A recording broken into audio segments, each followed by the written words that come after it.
Good morning students, myself Geetika Kalra, and today in this video we are going to learn about respiration in plants. So as you all know that during respiration oxygen is inhaled and carbon dioxide is given out, and this process is same in the plants also. In plants also during respiration they inhale oxygen and they exhale carbon dioxide. As you can see in this figure that photosynthesis and respiration are going side by side. In photosynthesis, light energy is absorbed and glucose is formed, whereas in respiration, oxygen is taken in and carbon dioxide is given out and heat energy is also evolved. But it is so that during day, photosynthesis and respiration both takes place, but there is a more amount of photosynthesis, but during night only respiration takes place, because for photosynthesis light is not available during night. Now let us see the next. Now this is the reaction of photosynthesis and respiration. In photosynthesis glucose plus oxygen is formed, whereas in respiration carbon dioxide, water and energy is formed.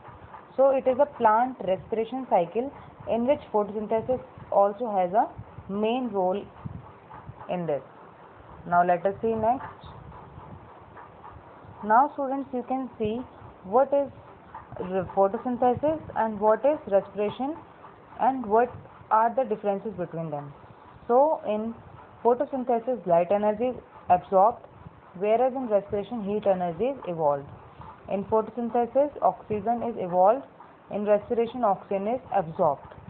In photosynthesis carbon dioxide is absorbed, in respiration carbon dioxide is evolved. In photosynthesis sugar is formed, in respiration sugar is used. So these are the differences that are present between photosynthesis and respiration.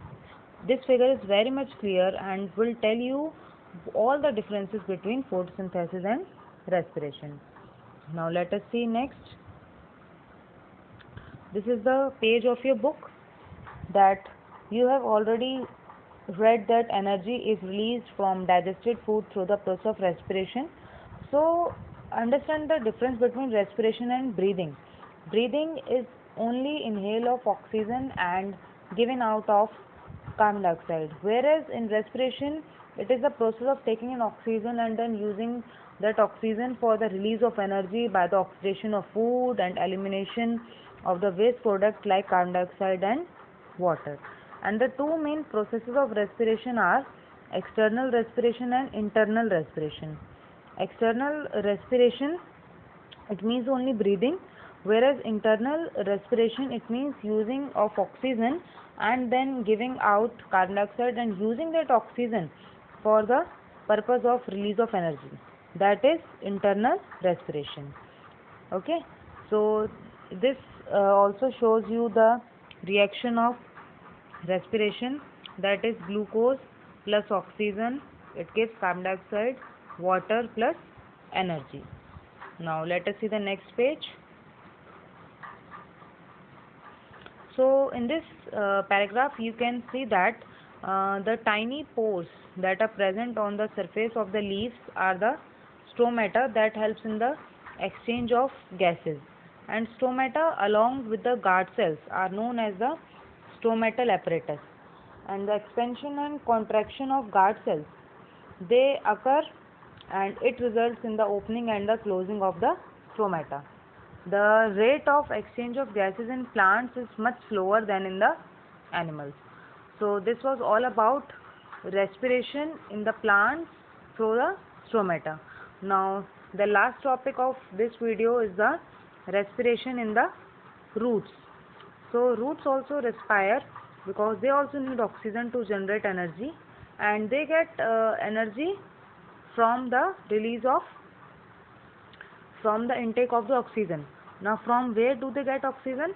They get this oxygen from the air trapped between the soil particles. That is why we should not overwater potted plants, otherwise the water will replace the air and this will affect the growth of the plants. Okay, so like mangrove trees, They grow in swampy areas. They cannot get air from the soil as it is waterlogged. They have aerial roots to take in air. Okay students, so I hope that in this video you have learned about respiration in plants. So keep studying, keep learning new things, and stay in the best of health.